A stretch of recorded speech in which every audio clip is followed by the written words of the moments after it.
We are inching more and more into the heart of high school tournament season in North Dakota. And today's girls basketball Class A Region 1 championship game between the 2-seed Valley City Highliners and the Northern Cass Jaguars presents the first of many chances to lock in a state tournament bid.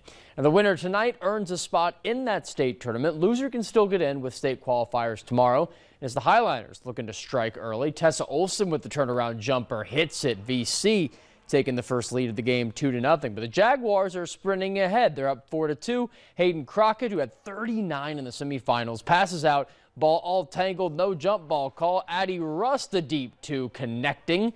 Northern Cass building the lead. Crockett cooking still here. The hop step jumper. Oh goodness, she has 9 of the first 12 Jag points of the game, but the Northern Cass lead would not last this quarter.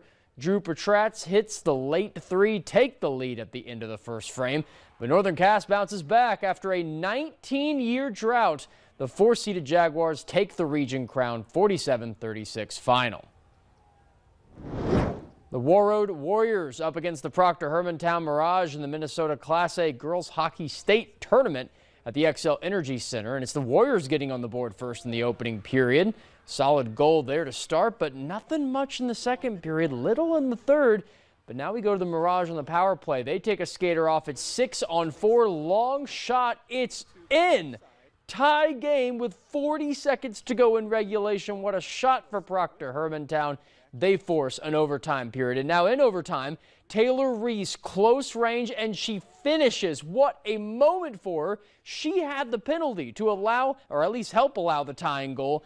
What a redemption story for her. Warroad advances 2-1. And now we're down to the final 4 teams. The Academy of Holy Angels hold the top overall seed. They'll be Warroad's next opponent in the 1:00 p.m. semifinal coming up this Friday. A couple hours before that puck drop, we'll see the second-seeded Orono Spartans battle the Dodge County Wildcats, who eliminated Fergus Falls earlier today. All of this to culminate in the state championship game on Saturday at 4:00 p.m. But what a fun tournament so far. First overtime game of the state tournament, at least in this one this year. But wow, what a nail-biter. People always turn out for those games, too. Oh, great crowds. It feels less like hockey season now, though. It already looks like spring outside. Russ is back with details on your forecast after the break.